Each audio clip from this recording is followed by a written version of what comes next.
Irene, un gustazo tenerte aquí en Radio del Pueblo M830. Hola, buenas tardes a todos y a todas. Muy bien.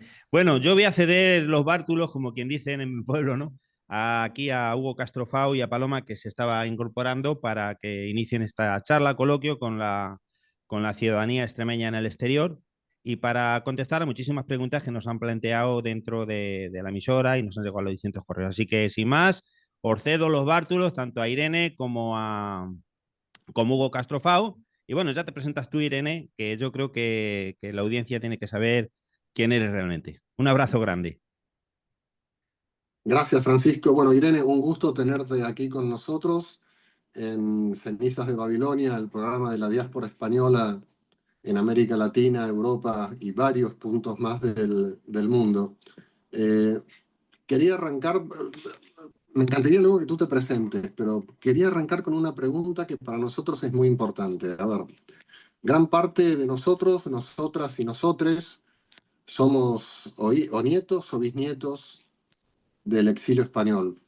Y gran parte de nuestros abuelos o bisabuelos tuvieron que huir de España por la dictadura franquista o por económica, y muchos de ellos siguen en cunetas que la derecha y la ultraderecha española a destapar o a discutir. Eh, para nosotros siempre decimos que nuestros abuelos y nuestros bisabuelos construyeron una república, que hubo un intento de golpe de Estado, que resistieron durante muchos años. Nos cuesta decir que hubo una guerra civil, creemos que hubo un golpe de Estado resistido por los Ujú. trabajadores del pueblo español, y luego la larguísima dictadura fascista de Franco. Y producto de estas luchas populares y también de la lucha de Podemos en el Parlamento español, en las Cortes, logramos una ley de memoria democrática que ha reivindicado a nuestros abuelos y nuestros bisabuelos, pero lamentablemente el PP y Vox en Extremadura sacaron una especie de ley de conciliación, y digamos que nosotros ni perdonamos, ni nos olvidamos, ni nos queremos reconciliar con nadie. Y me encantaría que nos cuentes un poco sobre esto, Irene. Pues Hugo, mira, ha sido una de las conquistas de la señora Guardiola esta legislatura, aprobar junto con la extrema derecha la ley de concordia que viene a derogar la ley de memoria democrática. Y ellos lo venden como una manera de coser, una manera de avanzar hacia la concordia, porque se tiene en cuenta a todas las víctimas, como si no hubiera habido víctimas y verdugos. No se habla de condenar el franquismo, es un blanqueamiento absoluto sobre una de las etapas más oscuras que ha vivido nuestro país y se equipara a las víctimas, pues ya te digo, con los verdugos. Y, por supuesto no se habla para nada de un golpe de Estado y que no fue una guerra entre bandos, ¿no? Que fue o sea, unas personas que se sublevaron contra un régimen democrático elegido en las urnas y que hubo en Extremadura, podemos decir que no hubo como tal contienda. Lo que hubo fue una terrible y profunda represión. Y vino marcada precisamente porque meses antes en Extremadura había tenido también un hecho histórico lugar que trascendió no solo a nuestro territorio, sino a nuestro país y cruzó los mares. En Argentina se habló de la revuelta campesina del 25 de marzo, que levantó 80.000 yunteros que de manera pacífica ocuparon 3.000 fincas para decirle a la República que esa promesa que tenían con la reforma agraria la tenían que llevar a cabo. Eso fue un hecho histórico, que yo creo que no hay ningún levantamiento campesino contemporáneo en Europa de tal calibre, ¿no? Y precisamente por eso en Extremadura llegaron y fue una matanza absoluta, o sea, fue una represión brutal y bestial. Y tenemos el caso de Badajoz, con esas 4.000 personas asesinadas en 3 días en la Plaza de Toros. Tenemos el caso de la Columna de los 8.000, con todas esas personas que huían de sus pueblos y les hicieron una emboscada bueno, en Fuente del Arco, y luego también cuando regresaban a sus pueblos también ahí los asesinaron. Y tenemos, bueno, actos de represión terrible en muchos sitios. Yo tengo que decirte, Hugo, que yo no tengo familia en cunetas ni en fosas, pero de verdad que eso no me impide entender que construir nuestra democracia se tiene que hacer basándose en los cimientos de la memoria, de la justicia, de la reparación. Esta amnesia colectiva que nos han querido sumir en la transición de borrón y cuenta nueva, quienes eran franquistas ayer hoy se han levantado demócratas y aquí no ha pasado nada, estamos viendo ya con el tiempo que fue un error, que una limpieza profunda del franquismo era necesaria en todos los estamentos, en la justicia, en la banca, bueno, en todos sitios de poder donde estaba impregnada y que se mantuvo intacta. No pasó nada. Entonces, cuando me habéis pedido una canción, me he acordado de Justo de Rosalén, porque me parece súper importante la memoria y nombrar lo que sucedió y nombrar a las personas que fueron víctimas de aquel terrorismo franquista. El otro día tuve la suerte de participar en un acto de memoria con la Asociación 25 de Marzo en Badajoz y no te puedes imaginar lo que supuso para muchas personas que nunca habían hablado de esto, de repente enfrentarse a un montón de gente a contar la historia de su abuelo, de su bisabuelo, fue como un acto de reparación absoluto y de mucha terapia, ¿no? Por haberlo tenido metido dentro, porque las familias que lo sufrieron, Hugo, no hicieron borrón y cuenta nueva. Las familias que lo sufrieron tuvieron décadas de silencio, de vergüenza, de tener de sufrir la pobreza, porque además fueron robadas, expoliadas, fueron condenadas a la marginalidad casi. Entonces, eso ha marcado a esas familias y son miles, son miles. Con lo cual yo creo que les debemos actos de reparación y de memoria. Y, y me alegro que hayamos empezado así la entrevista porque no es una cuestión de remover el pasado, de, bueno, estos ya están con los cuentos del abuelo, no tiene nada que ver. Estamos hablando de futuro, estamos hablando de democracia, estamos hablando de los cimientos que nos sostienen, que son los derechos humanos, y que tengamos 14.000 extremeños y extremeñas aún en cunetas y fosas comunes es muy fuerte. 14.000 personas que aún no tienen una sepultura donde su familia quiere o bueno, están descansando donde la familia les pueda al menos recordar y llorar, ¿no? Es tremendo y es tremendo que la derecha y la extrema derecha, bueno, que la extrema derecha no esperamos nada, ¿no? Pero yo creo que la derecha puede ser también democrática y puede entender esto como una cuestión de derechos humanos, pero como la tenemos rehén absoluta de la extrema derecha, pues es incapaz y sobre todo la mochila que ellos tienen detrás, ¿no? Porque son sus fundadores, los fundadores del Partido Popular, pues obviamente eran franquistas y yo creo que no han saldado esa deuda con su pasado de saber condenar el golpe de Estado. Bueno, el golpe de Estado lo condenaron en cierto momento con Aznar, pero lo que nunca han condenado ha sido los 40 años posteriores de represión franquista. Incluso también a ver, el hecho de que gran parte de la problemática que existe hoy en España con el Poder Judicial y con el lawfare permanente que viene aplicando el Poder Judicial español, digo, a ver, los Ujú. jueces que eran jueces de las cortes franquistas, un día se despertaron franquistas y al día siguiente estaban en la Asamblea, en la Audiencia Nacional, con lo cual creo que ahí otra deuda también que tiene la sociedad española con la memoria y con poder transformar viejas cuestiones en cuestiones democráticas de hoy. Quería preguntarte también, eh, además de estas cuestiones que tienen que ver con la memoria democrática, ¿qué otros puntos importantes lleva adelante Unidos por Extremadura estas elecciones para, para Extremadura? Pues Hugo, a nosotros nos preocupan mucho temas que son ahora mismo de una terrible actualidad en nuestra tierra, como es la vivienda. La vivienda se ha convertido en algo absolutamente inasequible para las familias. También para los más jóvenes, pero siempre parece que solo pensamos en los jóvenes, pero es que llega un punto donde la vivienda es inasequible para la mayor parte de los extremeños y las extremeñas. Los precios del alquiler han subido más en la provincia de Cáceres que en ninguna otra provincia española en el último año.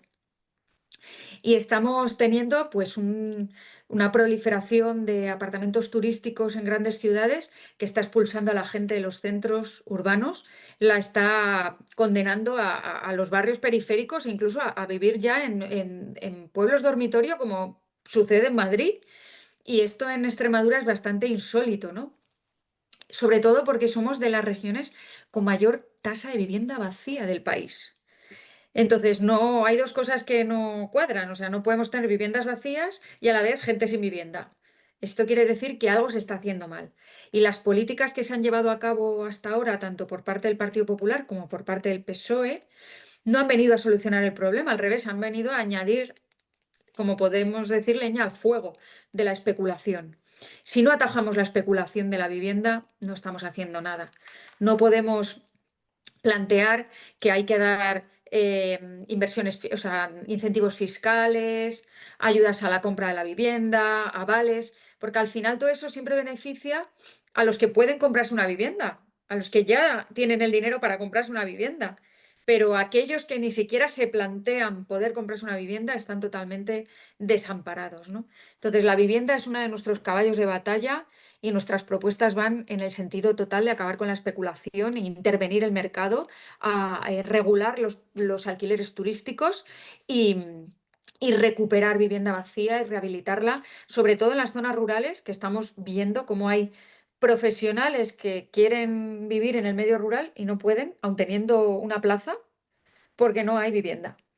También nos preocupa mucho los servicios públicos, porque en manos del Partido Popular, solo en esto, y Vox, que no olvidemos que también ha gobernado, pues hemos tenido un deterioro bastante palpable, ¿no? Sobre todo en sanidad. Somos los campeones del país en listas de espera y lo más curioso es que no somos los que menos invertimos en listas de espera, al revés, invertimos, o sea, invertimos en sanidad bastante por habitante, pero la gestión es tan caótica, tan nefasta, que al final acaba en manos, pues, como siempre, de la privatización de las empresas Ujú. sanitarias, porque ya sabemos cuál es el ADN del Partido Popular, ¿no?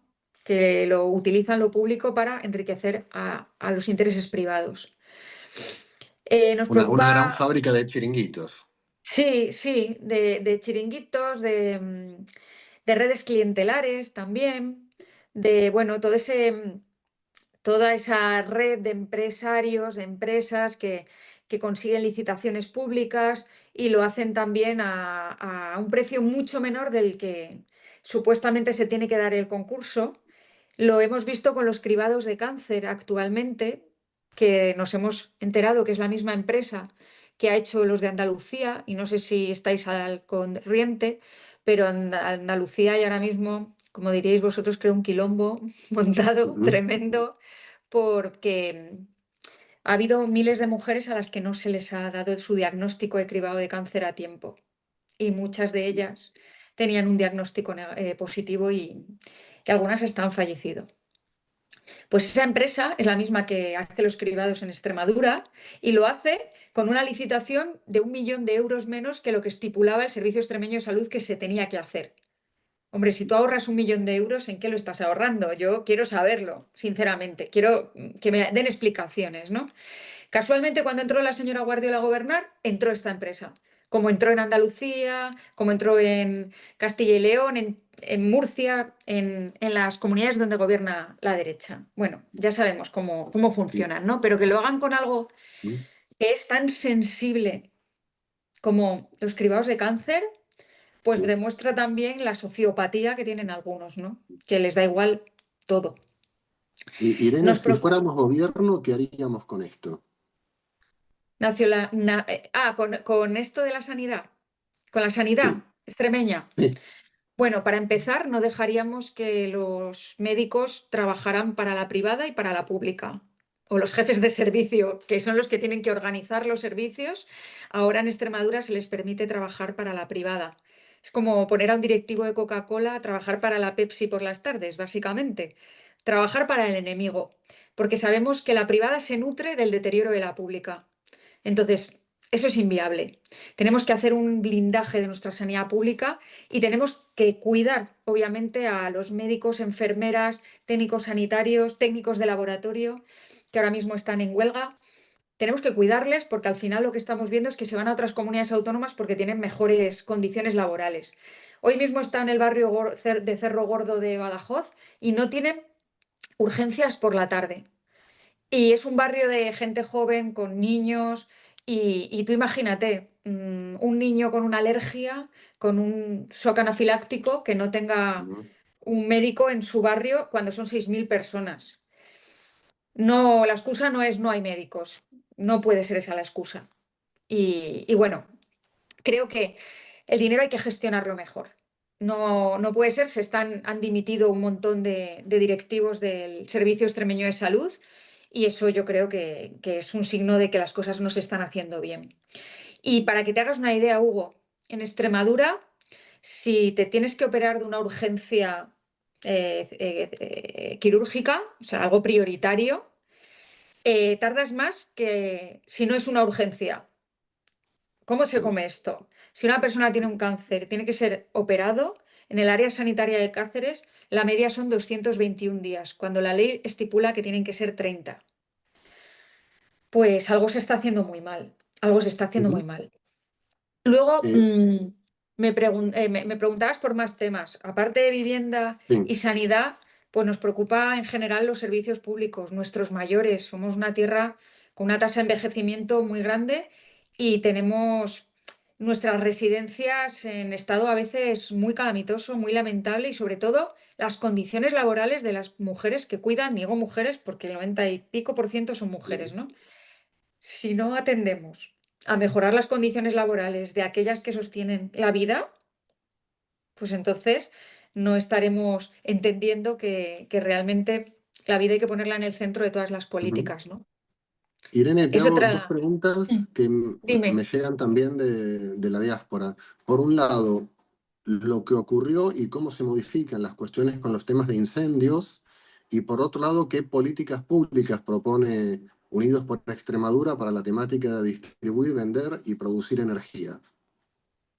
Vale, bueno, no sé si sabéis, pero este verano hemos tenido 18 grandes incendios de más de 3.000 hectáreas.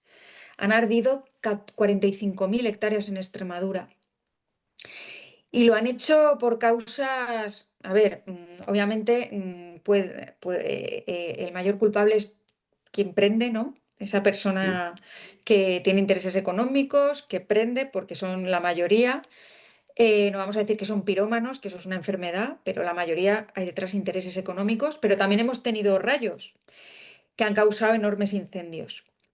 Y tenemos que entender dos cosas. Una, que vivimos una emergencia climática, que hemos vuelto este verano a batir récord de temperaturas, que eso hace que los incendios cada vez sean más virulentos y tengamos más dificultad para poder apagarlos, pero también el abandono de nuestros montes, de nuestro medio rural en general, ¿no? Tenemos los montes totalmente abandonados. La gestión que antes hacía la ganadería, que hacía la agricultura o la silvicultura, ahora ya no existe porque no hay gente, no hay gente en el medio rural. Entonces hay que favorecer que la gente vuelva a vivir en el medio rural y lo haga con calidad de vida, con servicios públicos decentes, con capacidad para vivir en viviendas dignas y con empleos que les permitan tener la misma calidad de vida y poder llevar a sus hijos a la universidad si quieren, como en otras partes, ¿no? Eso es imprescindible. Y lo hemos vivido también con el tema el otro día que estuve en Camino Morisco, es un pueblito de las Urdes, se ve perfectamente cómo el fuego lo han parado los olivares tradicionales que están haciendo de cultivo periurbano, casi, ¿no? Ujú. Necesitamos gente que cultive olivares tradicionales. No podemos seguir poniendo la alfombra roja al olivar súper intensivo en manos de fondos de inversión que se lleva todo el agua, que no hace un aceite de calidad y que además compite directamente con un modelo que es necesario para gestionar nuestro paisaje como es el olivar tradicional.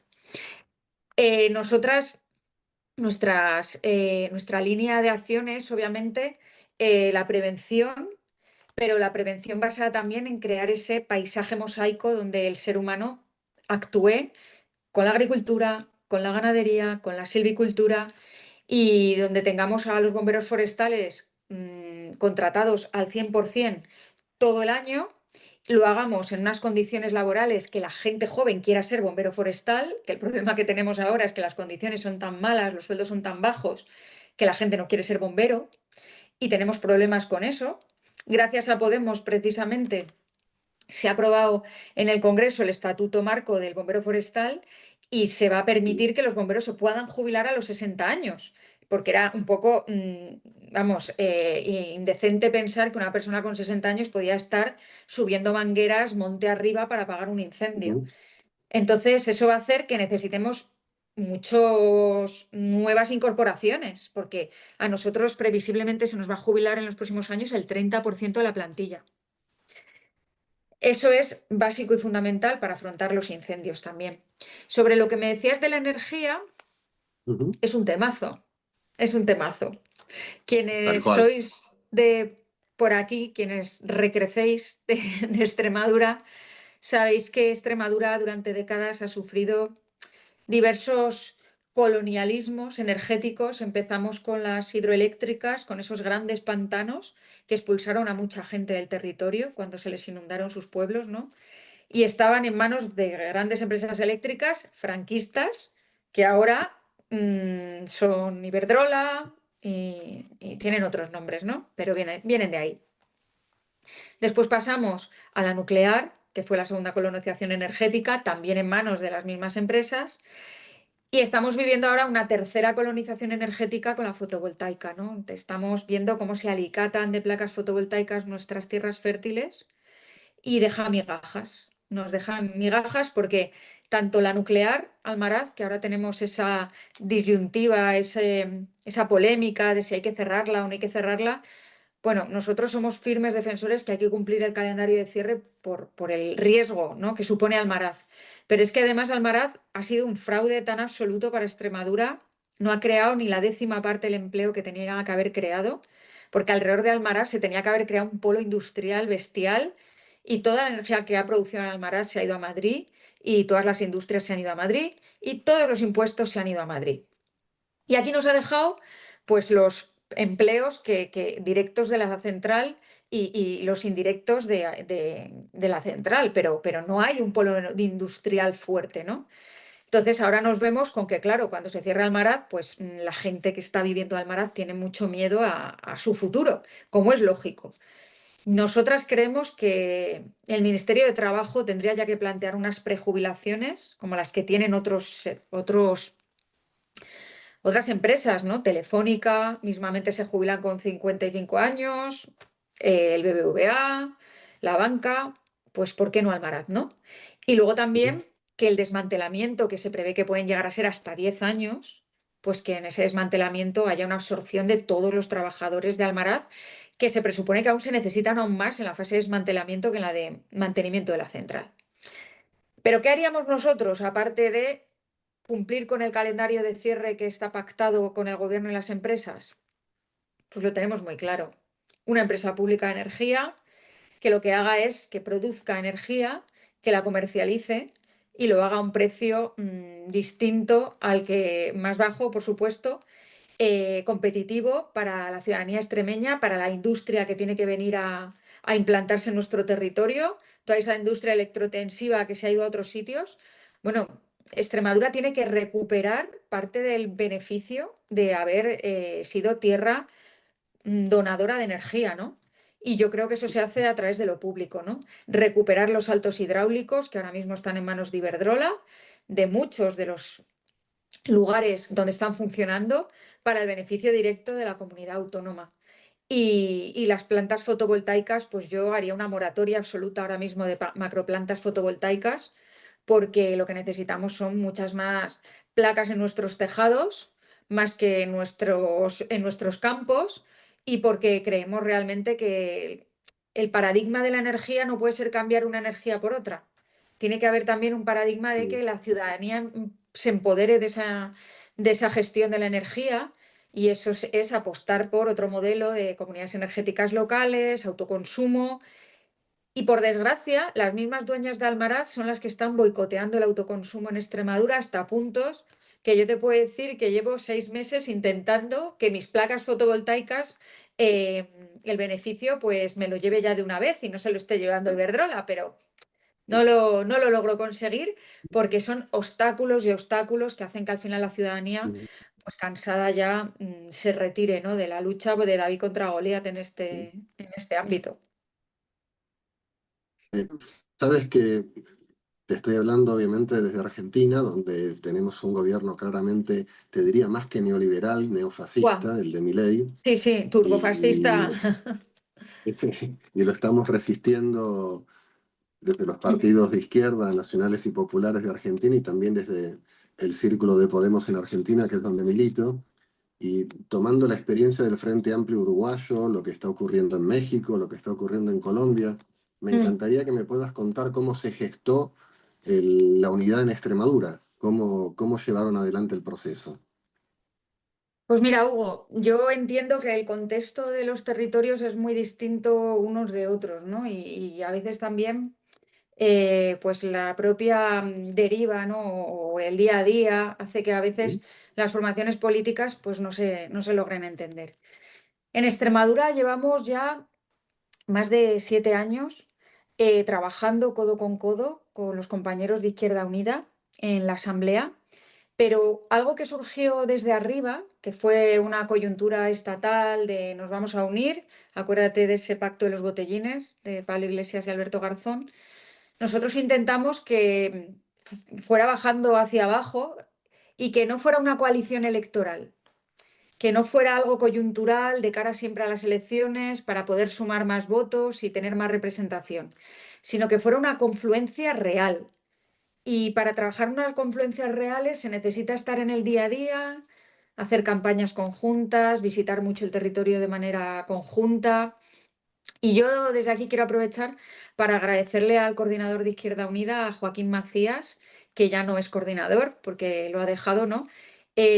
Pues agradecerle de verdad, sinceramente, todo el trabajo que ha hecho por Unidas por Extremadura, toda la generosidad que siempre me ha brindado, el respeto que he tenido por su parte y que ha sido un compañero de verdad maravilloso.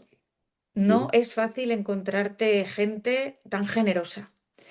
Y me emociono hablando de Joaquín, la verdad, porque, bueno, pues creo que es también fruto de ese día a día, de que nos hemos compenetrado muy bien, porque yo soy una persona muy impulsiva, que rápidamente salto, él es mucho más sosegado, mucho más tranquilo, o sea, te lo juro, el yin y el yang.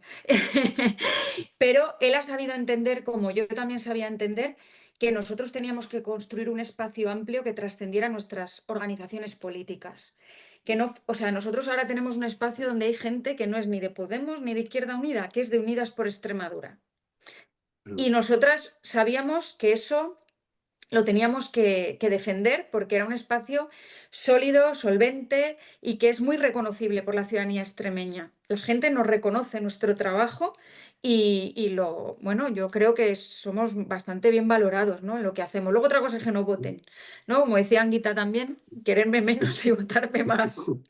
Pero, Eh, pero lo hemos trabajado muchos años. Cuando yo me presenté a coordinadora de Podemos Extremadura, yo en mi documento, yo ya planteé que nuestra hoja de ruta era seguir construyendo Unidas por Extremadura. Y yo, de manera también informal a Ione Belarra, mi secretaria general, siempre le he dicho que la autonomía de Extremadura era algo indiscutible para poder llevar a cabo el proyecto de Podemos en Extremadura. Extremadura se define desde Extremadura y siempre, siempre he encontrado el apoyo de mi coordinadora para poder hacerlo. Con lo cual, me siento muy orgullosa de que Unidas por Extremadura siga avanzando, de que se entienda también desde estatal el proyecto que hemos construido y, Y bueno, es que hemos tenido una ratificación de la lista porque no ha dado tiempo a hacer primarias, ¿no? Ujú. Hemos tenido hace poco una ratificación de la lista, hace poco no, nos han dado los resultados ayer.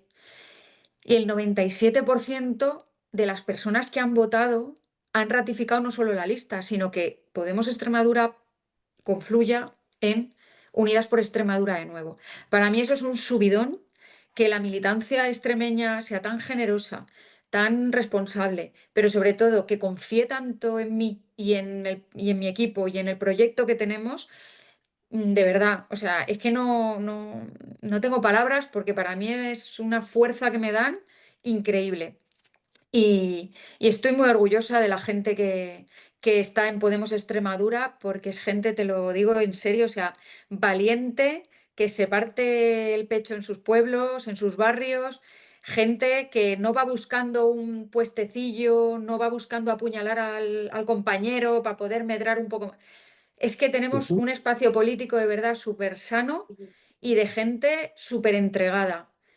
Y, y la verdad, a mí me gusta mucho pensar que somos la aldea lusitana de Irreductibles. Bueno, hablando de esto, cuenta con todos nosotros desde los círculos exteriores, especialmente en los círculos de América Latina, que la diáspora extremeña es grande para pelear y luchar por el voto para Unidas por Extremadura. Voy a pasar ahora a algunas preguntas que nos hicieron oyentes de la diáspora, así que vamos Ujú, con la primera pregunta, por favor. Hola, buenas tardes. Mi nombre es Daniel Carrasco.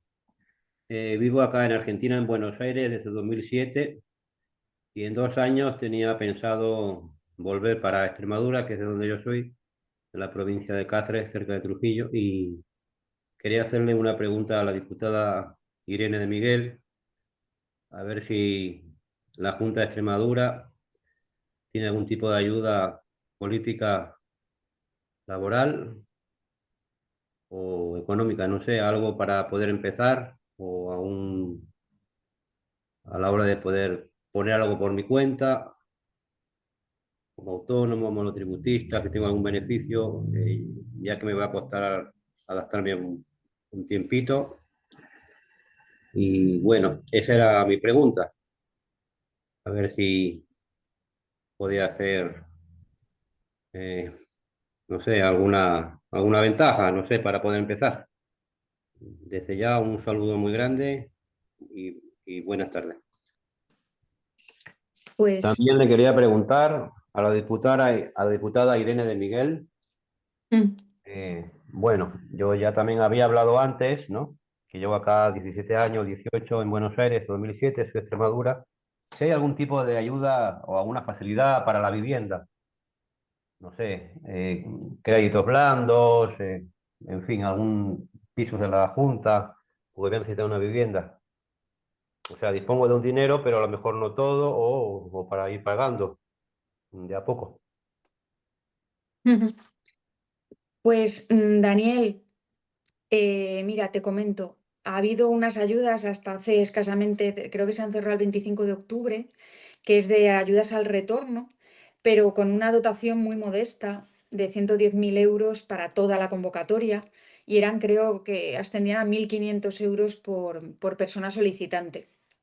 Y luego hay otro tipo de ayudas en Avante para aquellas personas que quieren venir a poner en marcha un negocio, ¿no? Pero claro, nos pasa lo de siempre. Son ayudas que van mucho hacia el individuo particular, pero se quedan solo en una limosna que no supone una ayuda real, porque por 1.500 euros nadie va a venirse a vivir aquí. Entonces, nosotros lo que planteamos es que tiene que haber un acceso a la vivienda. Mucho, tú me hablabas después del acceso a la vivienda. Como por tu edad o por tu voz me parece que no eres tan joven, pues estarías fuera de las ayudas que ahora mismo hay para avalar la compra de vivienda. Y nosotros creemos que con todas las viviendas vacías que hay en el medio rural extremeño, habría que rehabilitarlas, ponerlas a disposición de los ayuntamientos para alquileres accesibles. Y eso facilitaría mucho que la gente pudiera volver a sus pueblos, porque encontrarse, pues eso, por lo menos que hay hay vivienda que que se pueda habitar. Pero luego creemos que todo el acompañamiento es fundamental. Cuando trabajaba en un grupo de acción local hace ya unos años en desarrollo rural, había un proyecto específico que se llamaba Abraza la Tierra, que precisamente trataba de esto, de acompañar en todo el proceso a familias que quisieran instalarse en el medio rural, pues buscando vivienda, locales, comerciales, todo lo que necesitarían para emprender o para poder empezar a vivir en los pueblos. Y bueno, tuvo su cierto éxito porque fueron varias las familias que llegaron a instalarse, ¿no? Con lo cual creo que es una iniciativa que deberíamos replicar para las pequeñas poblaciones rurales, que es donde más servicios se necesitan también. Es que los pobladores rurales luego son donde no encontramos un fontanero, no encontramos un albañil, no encontramos un carpintero o un trabajador del campo, y es donde yo creo que más oportunidades podríamos desarrollar. Vamos con la segunda pregunta. Hola, soy Óscar Aarón Rodríguez Ruiz, hijo de extremeños de un pueblo de la provincia de Cáceres y vivo actualmente en Tesalónica, Grecia. Mis reivindicaciones irían por el tema del acceso remoto a servicios de gestiones administrativas. El tema de chatbots o contestadores automáticos en los teléfonos nos complica la vida porque no atiende a nuestras dudas y muchas veces es necesario pedir la ayuda de un familiar para que acuda presencialmente a los organismos. Y así puede realizar los trámites en servicios como el catastro o el organismo de recaudación, el OAR, entre otros. En cuanto a los incendios de este verano, hay mucho trabajo por hacer en cuanto a prevención y limpieza para que esto no vuelva a ocurrir. Bueno, un abrazo desde Tesalónica. Pues Óscar, todo el tema de la digitalización es verdad que nos permite agilizar mucho los trámites por hacerlos telemáticamente, incluso ahorro de papel, de tiempo, de tener que trasladarte, pero cuando hablamos de la gente mayor, les estamos poniendo unas barreras que son muchas veces insalvables y tienen que recurrir pues a vecinos, a familiares para poder realizar trámites que son muy sencillos. Creo indispensable que haya oficinas bancarias en los pequeños municipios rurales. Y eso es algo fundamental porque cuando hablamos de que la Junta de Extremadura firma convenios con entidades bancarias, no tiene en cuenta entidades bancarias que sí que abren oficinas en el medio rural y sí que tienen ese compromiso con el territorio, frente a otras que las cierran y que les da igual esa responsabilidad social. Yo creo que las entidades bancarias, porque por ejemplo pagar recibos se puede hacer a través de la entidad bancaria, y eso es necesario una oficina física donde haya alguien que te diga, tráeme el recibo del IBI que lo vamos a ingresar, ¿no? O tráeme esto que lo vamos a hacer. Si hay entidades bancarias que se comprometen a, bueno, pues a tener las oficinas abiertas en los pequeños municipios, pues esas entidades bancarias sería donde, por ejemplo, pues yo si fuera presidenta de la Junta, pues ingresaría a lo mejor la PAC o donde haría que la mayor parte de mis convenios fueran firmados con estas entidades que sí que tienen responsabilidad con el territorio y no otras entidades que a Extremadura realmente les importa bastante poco porque lo demuestran cada vez que cierran una oficina. Siguiente pregunta. Hola, buen día. Saludos a todos los españoles, todos los extremeños. Quería presentarme. Mi nombre es Silvia Franco. Soy miembro del Club Universo Extremeño, una ONG que nació en Cáceres, donde está la sede. Yo soy la delegada acá en Argentina y América del Club Extremeño.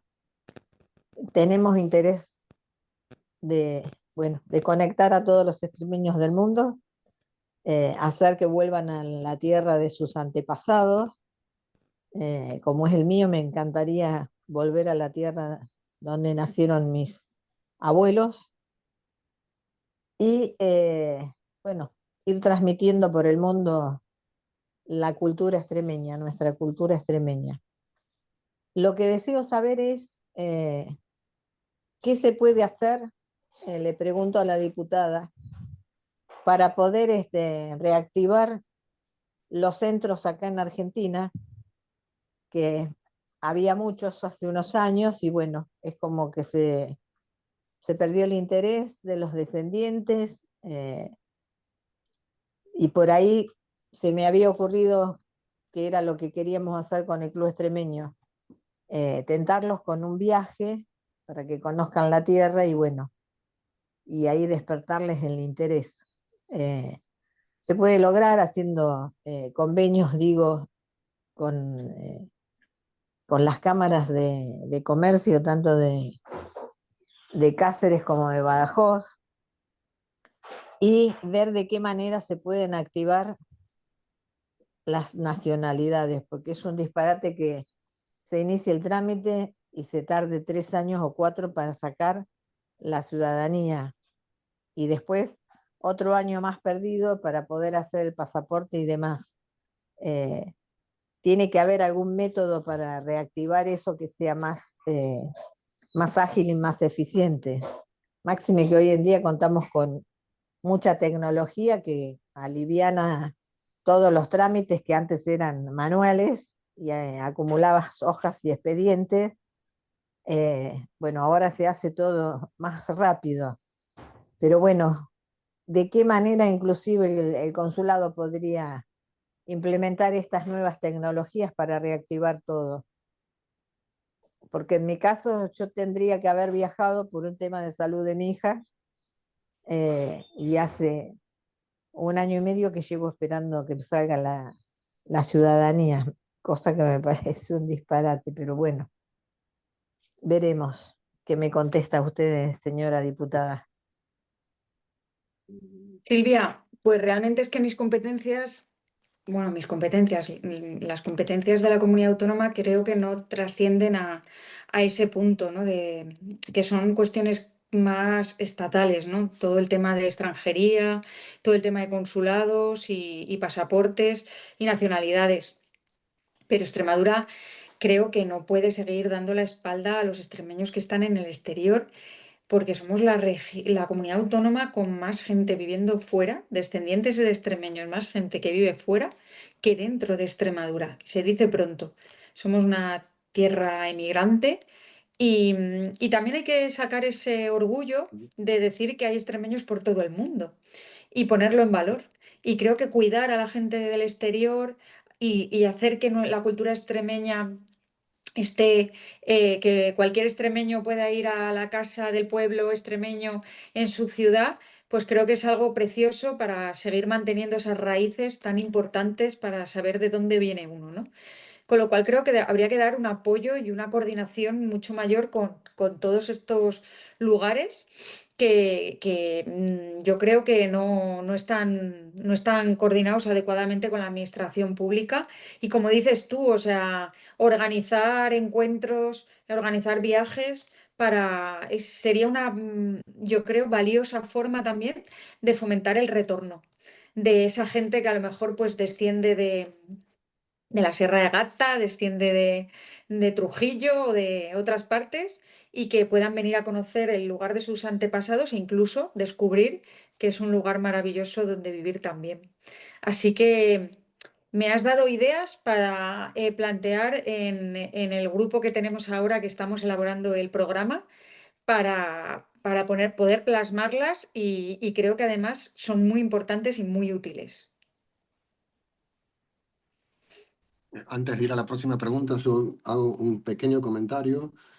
La Ley de Memoria Democrática cerró el 22 del mes pasado la posibilidad de que nietos y bisnietos del exilio español pudieran seguir solicitando la nacionalidad perdida, porque, digamos, se perdió por el exilio de los abuelos y los bisabuelos. Y siempre tenemos esta discusión en la diáspora, que sería bueno, del mismo modo que el PP y Vox quieren cerrar esta posibilidad, e incluso los neofascistas de Vox plantean revocar las nacionalidades dadas. Sería bueno que nosotros desde la izquierda podamos dejar abierta la posibilidad de que nietos y bisnietos del exilio Sí, sí, por puedan en todo supuesto, momento Hugo. pedir la nacionalidad de sus abuelos. Bueno, Vamos a la próxima pregunta. derogar la ley de Concordia, la infame ley de Concordia, es, creo, una de las primeras medidas que Sí, pondríamos encima de la mesa. sí, totalmente. No nos reconciliamos para nada con ellos. Hola, hola, Próxima pregunta, saludos por desde favor. Venezuela. Señora Irene de Miguel, le envío un fraterno saludo. Mi nombre es Manuel Alejandro. Hago parte de la comunidad extremeña en el exterior. Vivo actualmente en Venezuela y toda mi familia es oriunda de Extremadura.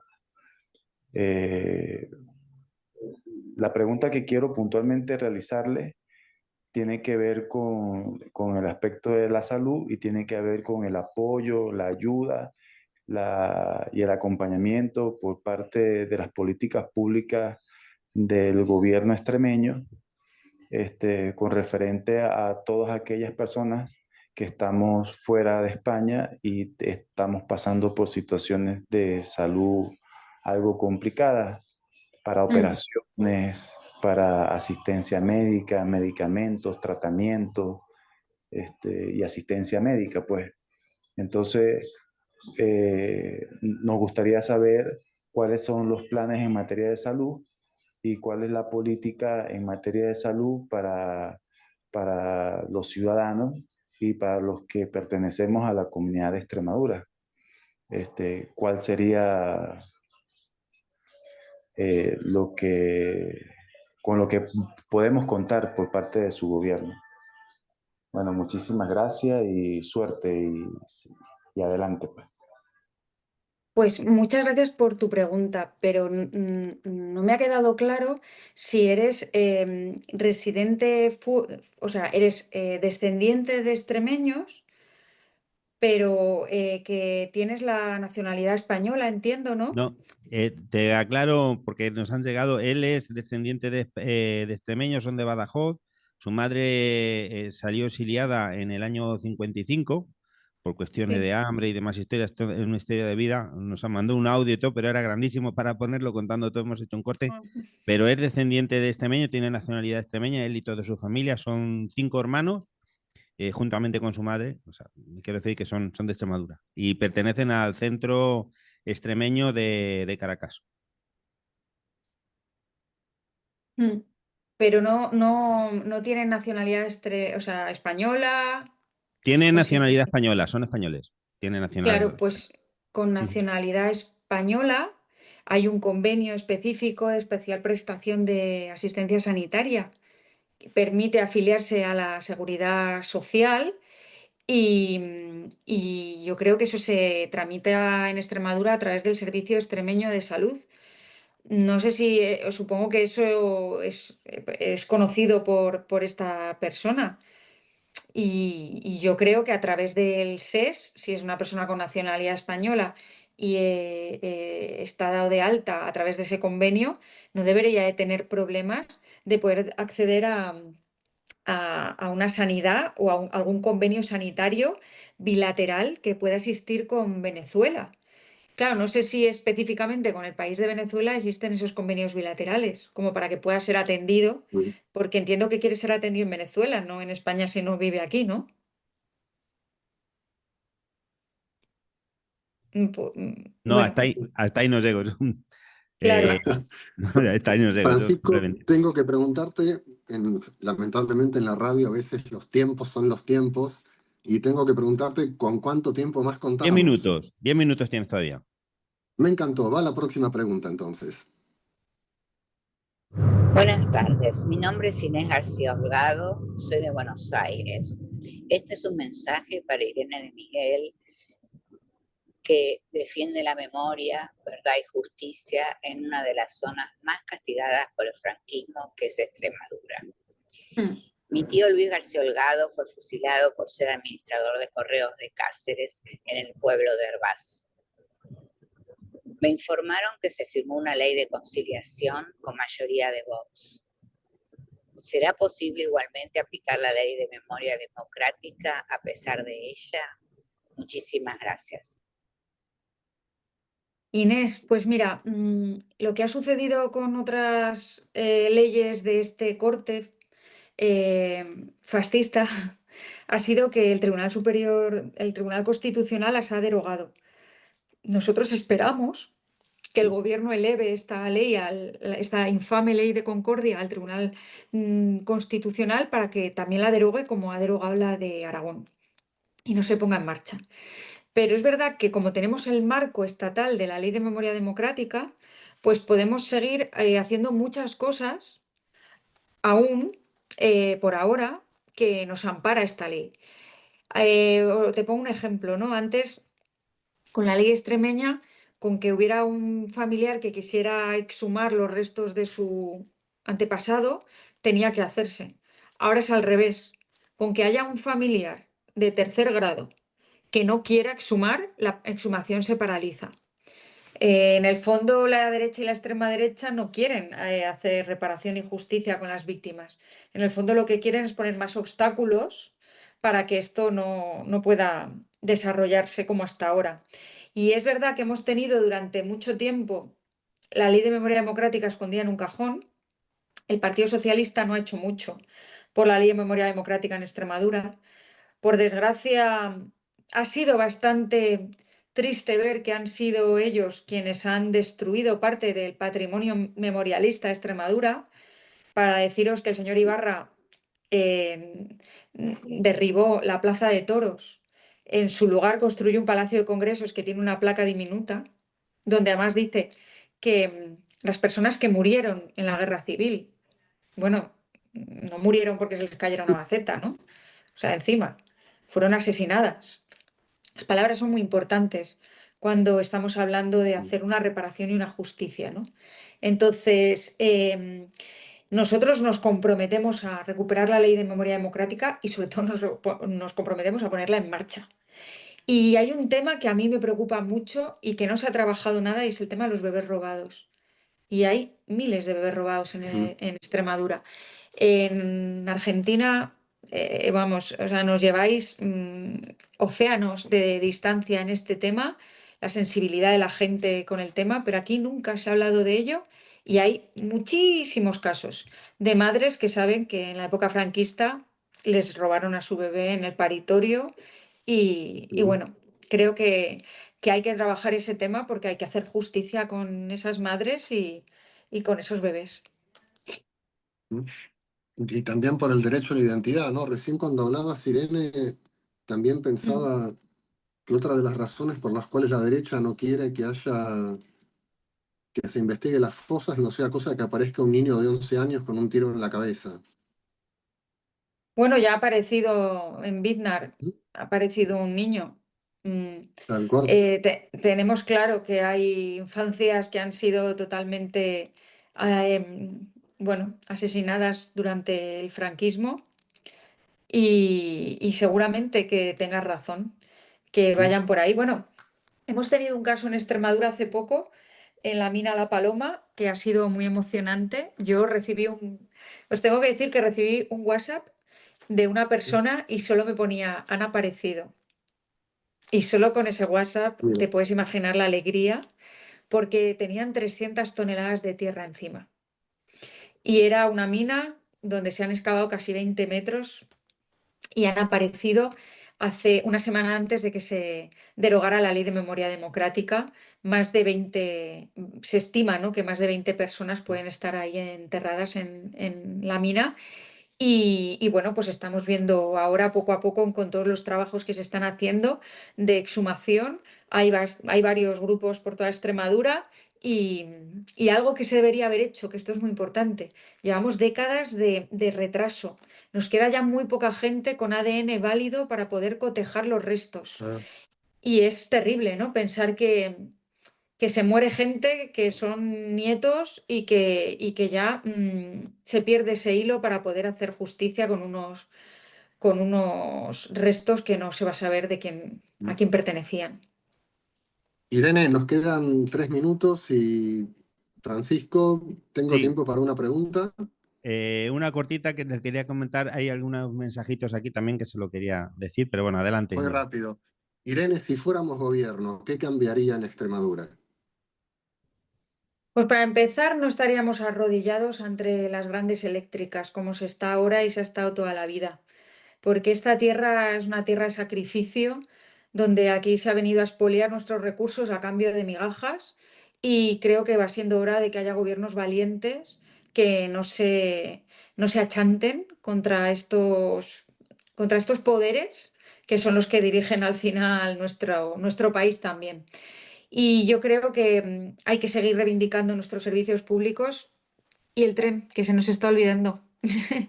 El tren es otra de las reivindicaciones históricas que parece que ya se ha solucionado, pero nada más lejos de la realidad. Así que haríamos mucho esfuerzo, no solo por unirnos con Madrid, que obviamente es importante, pero sobre todo por un tren de cercanías que vertebre nuestro territorio norte a sur y de este a oeste. Eso sería básico y que lo haga electrificado, que para eso somos un paraíso energético, que tiene narices, que somos un paraíso energético y somos los últimos en electrificar las vías de todo el país. Francisco, Nada, bueno, hay todo aquí tuyo. dos apreciaciones que nos ha hecho María del Pilar Gago. Dice, es lastimoso siempre, ve siempre a la gente quejándose, faltan propuestas, no se puede esperar más con las quejas, hay que avanzar. Eso nos dice, luego nos dice otro mensaje. En Argentina, los ciudadanos españoles pedir al consulado hay que esperar un turno que lo dan con 2 años de retraso para Madre mía. un pasaporte. ¿Cómo se hace en una emergencia? Bueno, son comentarios, hay un montón, pero bueno, estaríamos aquí leyéndote un montón, pero la gente lo que quiere es que haya mejor atención en los consulados y la gente de Extremadura, pues indudablemente está muy inquieta también y teniéndote hoy aquí, pues nos deja muchísimos mensajitos. Por mí nada, Irene. Pues un abrazo a todos y a todas y decirles Sí, que la verdad que no sabía lo de los consulados. sí. Ahora ya que lo sé, voy a preguntar por ello. Mañana mismo llamo al delegado de gobierno y pregunto que qué está pasando, Bueno, que cómo puede ser esto. te voy a hacer una observación para que tú me entiendas. Antes Argentina tenía 450.000 españoles y ahora mismo va a pasar a tener 1.750.000 españoles. Resulta que va a tener Argentina como si fuera la tercera ciudad en número de españoles, por detrás de Barcelona y por detrás de Madrid.